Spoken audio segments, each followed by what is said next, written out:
அகரம் இப்போ சிகரம் ஆச்சு, தகரம் இப்போ தங்கம் ஆச்சு, காட்டு மூங்கில் பாட்டு பாடும் புல்லாங்குழலாச்சு. இந்த மகர ராசிக்கென்று புராண இதிகாசத்தில் பல பன்மடங்கான விஷயங்கள் அடங்கியுள்ளது. பார்க்கடலை கடைந்தெடுத்து அமுதம் எடுத்ததெல்லாம் இந்த மகரத்தில் தான். மகரத்தில் பிறந்த ஆணாக இருக்கட்டும் பெண்ணாக இருக்கட்டும், இவர்கள் உழைப்புக்கு சொந்தக்காரர்கள். மண்ணில் விழுந்து விண்ணில் எழக்கூடிய ராசி என்றால் அது மகரம் ராசி தான். இவர்கள் யாரிடமும் அதிகம் போட்டி போட மாட்டார்கள். ஆனால் போட்டியின் வந்துவிட்டால் பொதுவாக எம் மனசு தங்கம், ஒரு போட்டின்னு வந்து விட்ட சிங்கம். இந்த பாட்டுக்கு முழுமையான சொந்தக்காரர்கள் இந்த மகர ராசிக்காரர்கள். இவர்களுக்கு இயல்பாகவே போட்டி பொறாமை என்பது கிடையாது. ஆனால் இவர்களை சீண்டி விட்டால் என்னை சீண்டாதீர்கள், என் வழி தனி வழி என்று ரஜினி சொல்வது போல இயற்கையாகவே இவர்கள் இயல்பு இப்படித்தான் இருக்கும். இனி மகர ராசிக்காரர்களுக்கு விரயச்சனி, ஜென்மச்சனி, பாதச்சனி, ஆக மொத்தம் 7.5 சனி. 7.5 சனி விலகும் காலமாக அமையப் போகிறது. வருகிற 2025 மார்ச் மாதம் 29ஆம் தேதிக்கு மேல் தான் பட்ட கஷ்டமெல்லாம் தீரப்போகிறது. தான் நினைத்ததெல்லாம் நடக்கப் போகிறது. மகர ராசிக்காரர்களுக்கு ஜென்மச்சனியில் கூட ஏதோ கொஞ்சம் ஓரளவுக்கு இருந்தது. ஆனால் இந்த பாதச்சனியில் சிலர் நம்பிக்கையின் பேரில் கடனை கொடுத்து விட்டு வாங்க முடியாமல் தவித்து கொண்டு, அதே போல் ஒரு சிலர் ஜாமீன் போட்டு விட்டு அவர்களுக்காக கோர்ட்டு கேஸ் என்று அலைந்துவிட்டு, தொழிலின் காரணமாக வீட்டை விட்டு வெளிநாட்டுக்கோ வெளியூருக்கோ சென்று அதில் எந்த ஒரு பிரயோஜனமும் இல்லாமல் உள்ளூர்லேயே பொழைச்சிருக்கலாமே என்ற மன வருத்தத்தை கொடுக்கக்கூடிய நிலைக்கு. ஏனென்றால் இவர்கள் எடுத்ததெல்லாம் ஃபெயிலர், 1 2 அல்ல. இந்த பாதச்சனியில் கால்கள் மட்டுமல்ல, காலும் உடலும் உள்ளமும் அனைத்தும் நொந்துவிட்டது என்று சொல்ல வேண்டும். ஒரு 20% பேருக்கு மட்டும் அசையா சொத்துக்கள் கிடைத்திருக்கும், திடீர் அதிர்ஷ்டமெல்லாம் கிடைத்திருக்கும். ஆனால் 80% பேருக்கு திடீர் என்று மன வருத்தம் ஏற்படும் அளவுக்கு இவ்வளவுதான் கஷ்டம் என்று சொல்ல முடியாது. உடலில் உயிர் மட்டும்தான் இருக்கு என்று சொல்லக்கூடிய நிலைக்கு தள்ளப்பட்டிருப்பார்கள். உழைப்புக்கேற்ற ஊதியம் கிடைக்காமலும், உண்மைக்கேற்ற உயர்வு கிடைக்காமலும், நல்லது செய்தும் நன்மை அடையாமலும், ஆக மொத்தம் இந்த 7.5 கடைசி காலத்தில் எவ்வளவு வச்சு செய்ய முடியுமோ அந்த அளவுக்கு செய்துவிட்டது. சிலருக்கு சூசைட் செய்யக்கூடிய நிலைக்கு தள்ளப்பட்டிருப்பார்கள். இனி 2025 மார்ச் மாதம் 29ஆம் தேதிக்கு மேல் நீங்க பட்டதுக்கெல்லாம் பலன் கிடைக்கப் போகிறது. நீங்க தொட்டதெல்லாம் துலங்க போகிறது, கெட்டதெல்லாம் விலகப் போகிறது. மகரம் சிகரம் ஏறும் காலம் வந்துவிட்டது. உங்க உழைப்புக்கேற்ற ஊதியமும் உங்கள் மதிப்புக்கேற்ற புகழ்ச்சியும் கிடைக்கக்கூடிய காலமாக வருகிறது. இன்னும் சிறிது காலமே, பொறுத்தவன் தான் பூமி ஆழ்வான். உங்கள் பொறுமைக்கு பெருமை சேர்க்கும் காலமாக இந்த சனி பயிற்சி அமைய போகிறது. கும்பராசியில் 2ஆம் இடத்தில் வாழ்க்கை ஸ்தானத்திலும் குடும்பஸ்தானத்திலும் அமைந்த சனி பகவான் குடும்பத்தில் நிம்மதியற்ற சூழ்நிலையை கொடுத்தார். இனி 3ஆம் இடத்துக்கு இடம்பெற இருக்கிறார். 3ஆம் இடத்தில் இடம்பெறக்கூடிய சனி பகவான் 3ஆம் பார்வையாக 5ஆம் இடத்தை பார்வையிடுவார். 7ஆம் பார்வையாக உங்களுடைய 9ஆம் இடத்தை பார்வையிடுவார். 10ஆம் பார்வையாக உங்களுடைய 11ஆம் இடத்தை பார்வையிடுவார். ஆக 5, 9, 11ஆம் இடத்தை சனி பகவான் பார்வையிடுவார். 5ஆம் இடத்தை பார்வையிடும் பொழுது உங்களுடைய பூர்வீக சொத்துக்களில் பிரச்சனை ஏதும் இருந்தால் உங்களுக்கு சாதகமாகவே அமையும். இதுவரை குழந்தைகள் இல்லை என்று கவலையா உள்ளவர்களுக்கு உங்களுடைய குலவம்சம் பெருகும். 7ஆம் பார்வை 9ஆம் இடத்தை பார்வையிடுவதால் தந்தை உறவுகளில் சின்ன விரிசல்கள் ஏற்படும். கொஞ்சம் நீங்கள் சாதுரியமாக நடந்து கொண்டால் தந்தை வழி சொத்துக்கள் உங்களுக்கு கிடைக்கும். லாபஸ்தானமான 11ஆம் இடத்தை பார்வையிடுவதால் நீங்கள் செய்யும் தொழிலில் மிக அற்புதமான லாபம் கிடைத்து அசையா சொத்துக்களும் அசையும் சொத்துக்களும் வாங்கக்கூடிய காலமாக இந்த 2.5 வருடம் காலம் உங்களுக்கு அமைகிறது. 11ஆம் இடம் என்பது லாபஸ்தானம். நம்ம உழைத்த உழைப்புக்கு பன்மடங்காக கொடுக்கக்கூடிய 11ஆம் இடம். ஆக 11ஆம் இடத்தை 10ஆம் பார்வையாக பார்வையிடுவதால் உங்களுக்கு இதுவரை எவ்வளவு கஷ்டத்தை கொடுத்து எவ்வளவு விரயத்தை கொடுத்ததோ 10 மடங்காகவும் 100 மடங்காகவும் இனி உங்களுக்கு லாபங்கள் வந்து சேரும். ஆனால் அதே சமயம் தற்போது 3ஆம் இடத்தில் ராகு பகவான் சஞ்சரித்துக் கொண்டிருக்கிறார். பொதுவாக 3ஆம் இடத்தில் ராகு பகவான் சஞ்சரிக்கும் காலம் பொற்காலம்தான். ஆனால் இந்த சனி பயிற்சி ஆகும் பொழுது, ராகு பகவானோடு சனி சேரும் பொழுது மிகப்பெரிய இன்னும் சோதனைக்கு உள்ளாவீர்கள். அதனால தான் இயற்கை ஜோதிடம் வெளிப்படையாக உங்களுக்கு சந்தோஷமான விஷயத்தை சொல்லிவிட்டு தற்போது கொஞ்சம் சங்கடமான விஷயங்களை சொல்ல இருக்கிறது. ஏனென்றால் சனி பயிற்சி ஆன உடனே ஆகா ஓகோ என்று பல வீடியோக்களை பார்த்திருப்பீர்கள். அப்படியே நம்ம வீடியோவுக்கு வந்திருப்பீர்கள். இயற்கை ஜோதிடம் எப்பொழுதும் உண்மையை தான் சொல்லும்.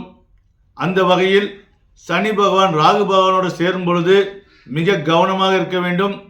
ராகு பயிற்சிக்கு பிறகுதான் உங்களுக்கு எண்ணில் அடங்காத லாபங்கள் கிடைக்கும், எண்ணில் அடங்காத மன மகிழ்ச்சி கிடைக்கும்.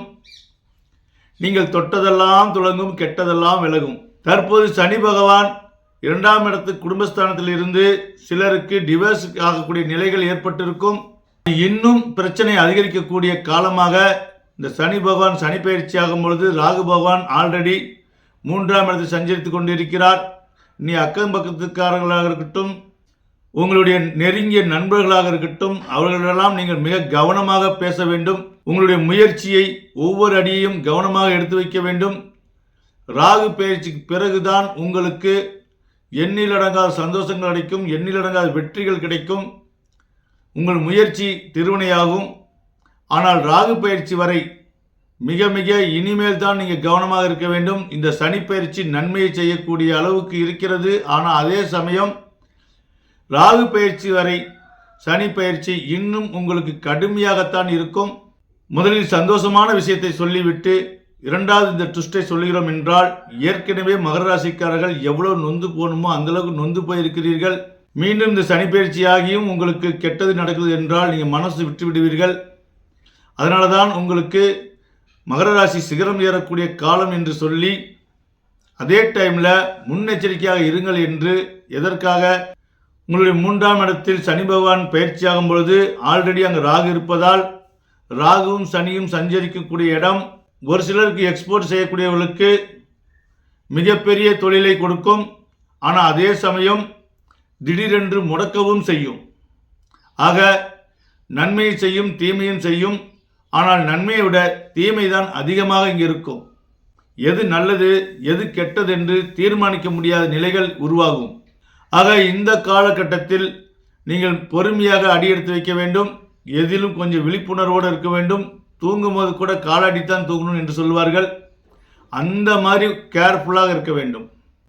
கொஞ்சம் கேர்லெஸ்ஸாக இருந்தீர்கள் என்றால் இந்த பாதச்சனியை விட இந்த 3ஆம் இடத்து சனி இன்னும் கடுமையாகும். என்ன ஒரு திருப்தி என்றால், குடும்பத்தில் கொஞ்சம் சந்தோஷங்கள் வரும், குடும்பத்தில் உள்ள மனச்சங்கடங்கள் நீங்கும். ஆனால் தொழிலிலோ வருமானத்திலோ மிகப்பெரிய ஒரு நஷ்டத்தை கொடுக்கக்கூடிய காலமாக இருக்கிறது. இதற்காகத்தான் இயற்கை ஜோதிடம் 15 வருடத்துக்கு முன்னாடியே மாற்றி யோசித்து வருமுன் காப்போம் என்ற ஒரு திட்டத்தை அறிவித்திருக்கிறது. இதுவரை நீங்கள் கேள்விப்படாத ஒரு விஷயமாக இருக்கும். இதுவரை எந்த ஜோதிட குருமார்களும் இந்த வருமுன் காப்போம் திட்டத்தை இதுவரை அறிவிக்கவில்லை. உலக அளவில், நம்ம இந்தியாவில் அளவில் மட்டுமல்ல, உலக அளவில் இந்த வருமுன் காப்போம் திட்டத்தை இயற்கை ஜோதிடம் தான் முதலாக அறிவிக்கிறது. அதாவது ஒரு விஷயங்கள் நடந்து முடிஞ்சதுக்கப்புறம் அதுக்கு ஒரு பரிகாரம் தோஷம் கழிக்கிறேன் என்று நீங்கள் புறப்படாமல் எந்த ஒரு விஷயத்தையும் வருமுன் காப்பது தான் சிறப்பு என்பது போல, இந்த வருமுன் காப்போம் திட்டத்தில் எந்த விதமான பிளாக் மேஜிக்கும் எந்த விதமான பரிகார செலவும் இருக்காது. அன்றாட நம் வாழ்க்கையில் தூங்கி எழுந்தவுடன் ஒரு சிறிய மெடிடேஷனும் ஒரு சிறிய உடற்பயிற்சியும் அவரவருக்குரிய பர்சனல் நாட்கள் பர்சனல் நேரங்கள் முறையாக கடைபிடித்து, ஒரு தர்மம் செய்வதென்றாலும் எந்த நாட்களில் தர்மம் செய்ய வேண்டும், ஒரு கடவுளை வணங்குவதென்றாலும் எந்த நாட்களில் கடவுளை வணங்க வேண்டும், நீங்கள் எந்த கடவுளை வணங்கினாலும் அந்த கடவுளுக்கு உண்டான நேரம் என்று இருக்கிறது. அதே போல உங்களுடைய பர்சனல் நேரம் என்று இருக்கிறது. இது வெளிப்படையாக மக்களுக்கு எடுத்து உரைக்கிறது இயற்கை ஜோதிடம். வருமுன் காப்போம் திட்டத்தில் இணைபவர்களுக்கு உடல் ரீதியாகவும் மன ரீதியாகவும் பண ரீதியாகவும் அனைத்து பிரச்சனையும் தன் வாழ்வில் வளம் பெறுவதை நீங்கள் உணர்வுபூர்வமாக உணர்வீர்கள். நாம் கடக்கும் பாதையில் ஒரு முள்ளு கிடக்கிறது என்றால் அது முன்கூட்டியே நமக்கு தெரிந்துவிட்டால், ஒன்று நாம் அதற்கு தகுந்த செருப்பு போட்டு போவோம், அல்லது ஜம்ப் பண்ண திறமை இருந்தால் ஜம்ப் பண்ணுவோம், அல்லது இந்த இரண்டுமே இல்லை என்றால் நாம் அந்த வழியை தொடராமல் மாற்று வழியை யோசித்து தொடருவோம். இதுதான் வருமுன் காப்போம். அதே போல வாழ்க்கையில் கஷ்டம் நஷ்டம் இன்பம் துன்பம் இல்லாத மனிதனே கிடையாது. பிறப்பு இறப்பு மட்டும்தான் நம்ம கையில் கிடையாது. ஆனால் இடைப்பட்ட வாழ்க்கை என்பது நம்ம கையில் உள்ளது. எந்த குழந்தையும் மண்ணில் பிறக்கும் பொழுது அது அக்யூஸ்டாக இருக்கட்டும், விஞ்ஞானியாக இருக்கட்டும், மெஞ்ஞானியாக இருக்கட்டும், யாராக இருந்தாலும் இந்த மண்ணில் பிறக்கும் பொழுது ஏதும் அறியாமல் தான் பிறக்கிறோம். ஆனால் அவரவர் வாழ்வியல் தனக்கு நடக்கக்கூடிய விஷயங்கள் சுச்சுவேஷனுக்கு தகுந்த மாதிரியும், அது எதை கேட்குதோ, எதை பார்க்குதோ, எந்த மொழியை தன் காதில் கேட்கிறதோ அதை தாய்மொழியாக அமைத்துக்கொண்டு இதுதான் என் இடம், இதுதான் என் எல்லை என்று தீர்மானிக்கக்கூடிய நிலைகள் வருவதற்கு குறைந்தது ஒரு 5 வயசு 6 வயசாவது ஆகும். அதே வாலிப வயசு வந்த பிறகும் நான் யார் தெரியுமா, என் பூர்வீகம் என்ன தெரியுமா என்றெல்லாம் மார்த்தட்டி கொள்வார்கள். அதுவே பச்சிளங்குழந்தையாக இருக்கும் பொழுது ஒரு கிறிஸ்டின் தாய் எடுத்துக்கொண்டே பால் கொடுத்தாலும் அவர் குடித்தான் ஆக வேண்டும், ஒரு முஸ்லீம் தாய் பால் கொடுத்தாலும் குடித்துத்தான் ஆக வேண்டும், ஒரு இந்து தாய் பால் கொடுத்தாலும் குடித்துத்தான் ஆக வேண்டும். அவர்களுக்கு விவரம் தெரியும் வரை என்ன ஜாதி, என்ன மதம் என்று, என்ன மொழி என்று, ஏன் தன்னுடைய அப்பா அம்மாவே யார் என்றும் தெரியாது. ஆனால் தான் ஒரு மனிதன் என்று தெரிந்து கொள்வதற்கே சில நாட்களும் சில வருடங்களும் ஆகிறது. அப்படி இருக்கும் நிலையில் ஒவ்வொரு மனிதருக்குள் வஞ்சகம், பொய், புரட்டு என்று ஏகப்பட்ட விஷயங்கள் வளர வளரத்தான் வளர்கிறது தவிர பிறக்கும் போதும் யாரும் வஞ்சக மனிதனாகவோ புனித மனிதனாகவோ பிறப்பதில்லை. எல்லாம் கர்ம வினைப்படிதான் எல்லாமே செயல்படும். போன ஜென்மத்தில் நம்ம எதை தெரிந்து கொண்டோம், எதை ஆக்கிரமித்து கொண்டோம், எதை நாம் விட்டு சென்றோமோ அதற்கு இணையாகத்தான் இந்த ஜென்மத்தில் கிரக அமைப்புகள் அமையும். போன ஜென்மம் என்பது நமக்கு தெரியாத ஒரு விஷயம், ஆனால் பிரசன்ட்ல வாழக்கூடிய நாட்கள் நமக்கு தெரிந்த விஷயம். போன ஜென்மத்தில் செய்த தவறுக்காகத்தான் இந்த ஜென்மத்தில் படாதபாடுபடுகிறோம். இனி அடுத்த ஜென்மத்தில் அந்த பாடு படக்கூடாது என்பதற்காக இந்த வருமுன் காப்போம் திட்டத்தில் இணைந்து அவரவர் உள்ளத்தை தூய்மையும் படுத்தி அவரவர் செய்யக்கூடிய தொழிலை, அதாவது கர்ம வினை என்று சொல்லக்கூடிய நீங்கள் செய்யக்கூடிய செயலுக்கு சம்பளமாக அமையக்கூடிய விஷயம்தான் கர்மவினை. இந்த கர்மவினையை நீங்கள் சரி செய்து கொள்ள வேண்டும் என்றால் இயற்கை ஜோதிடம் அறிவிக்கும் வருமுன் காப்போம் திட்டத்தில் இணைந்து பயன்பெறுங்கள். இயற்கை ஜோதிடம் என்ன சர்ச் பண்ணி அதில் ஷார்ட்ஸ் இருக்கும், அந்த ஷார்ட்ஸில் போய் பார்த்தீர்கள் என்றால் ஏற்கனவே வருமுன் காப்போம் திட்டத்தில் இணைந்தவர்கள், நலம் பெற்றவர்கள் எல்லாம் ஒரு சில வீடியோக்கள் செய்து கொடுத்திருக்கார்கள். உங்களுக்கு நேரம் இருந்தால் இயற்கை ஜோதிடம் ஷார்ட்ஸில் போய் பாருங்கள். இதை பற்றி நீங்கள் முழுமையாக தெரிந்து கொள்ள வேண்டும் என்றால் இயற்கை ஜோதிடம் கால் பண்ணுங்க. பிறக்கும் போது நமக்கு எதுவும் தெரியாமல் இருக்கலாம், ஆனால் நம் இறப்பு காலத்துக்குள் பல விஷயங்கள் நாம் தெரிந்து கொள்ள வேண்டும். தெரிந்து கொள்ள வேண்டும் என்றால் செக்ஷன், ஏகப்பட்ட செக்ஷன் இருக்கிறது. அதற்கு ஒரு எக்ஸாம்பிள் சொல்ல வேண்டும் என்றால், நீ படித்தவன் தானே, உனக்கு அறிவு இருக்கா என்று சிலர் கேட்கலாம். படித்தவன் தான், ஆனால் படிப்பில் ஏகப்பட்ட செக்ஷன் இருக்கிறது. வக்கீல் படித்தவர்கள் டாக்டர் வேலை செய்ய முடியாது, டாக்டர் படித்தவர்கள் மெக்கானிக்கல் வேலை செய்ய முடியாது. உடம்பு மெக்கானிக்கல் வேற, வண்டி மெக்கானிக்கல் வேற. அந்த மாதிரி எஜுகேஷனில் ஏகப்பட்ட செக்ஷன் இருக்கிறது. நீங்கள் என்னதான் வாழ்க்கையில் எத்தனை விதமான எஜுகேஷனை படித்தாலும், எவ்வளோ பெரிய நீங்கள் விஞ்ஞானி ஆனாலும் இந்த ஜோதிட கல்விக்கு ஈடாகாது. ஏனென்றால் ஜோதிட கல்வி என்பது மெஞ்ஞானமாகும். மெஞ்ஞானம் இல்லாமல் எந்த விஞ்ஞானமும் வளராது என்பதை ஆணித்தரமாக புரிந்து கொள்ளுங்கள். இன்றைய காலத்தில் நம்ம செவ்வாய் கிரகமாக இருக்கட்டும், எந்த கிரகமாக இருந்தாலும் நம்ம ஒரு வாகனத்தை இயக்கி கொண்டு செல்லலாம்.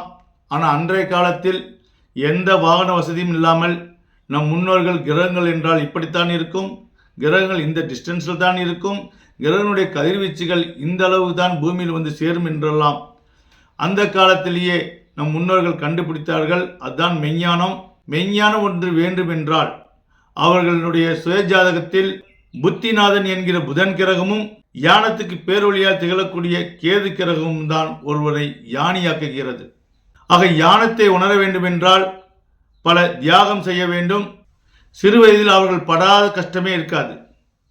அவர்கள் கொஞ்ச நெஞ்சமல்ல, ஒரு சலவை துணி போல அடித்து துவைத்து அயன் பண்ணி வைத்தால் தான் அந்த துணி நல்லா இருக்கும் என்பது போல அவர்கள் வாழ்வில் நிறைய சூறாவளியும் சுனாமியும் வந்து எவ்வளவுக்கு எவ்வளோ அவர்களை துவைத்திருக்க முடியுமோ அந்த அளவுக்கு துவைத்திருந்த பிறகுதான் குடும்பம் என்றால் என்ன, பணம் என்றால் என்ன, சொந்த பந்தம் என்றால் என்ன, தெய்வம் என்றால் என்ன என்று அவர்கள் தெரிந்து கொள்ளத்தான் இவ்வளவு கஷ்டங்களை இறைவன் கொடுக்கிறான்.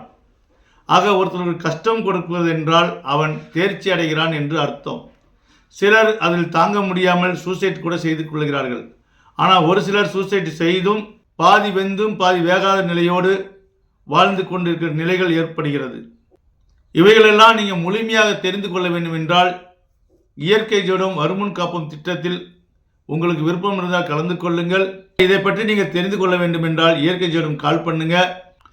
உண்மைக்கும் உழைப்புக்கும் உயர்வுக்கும் முக்கியத்துவம் கொடுக்கக்கூடிய மகர ராசிக்கு இந்த 7.5 சனி நீங்கி இனி நீங்க தொட்டதெல்லாம் துலங்கணும், கெட்டதெல்லாம் விலகணும், இறையருள் உங்களுக்கு கிடைக்கணும். இறையருளால் துன்பப்பட்ட நீங்கள் இனி இன்பமாக வாழ வேண்டும் என சொல்லி மீண்டும் அனைவருக்கும் என் நெஞ்சார்ந்த வணக்கத்தை தெரிவித்துக் கொள்கிறேன்.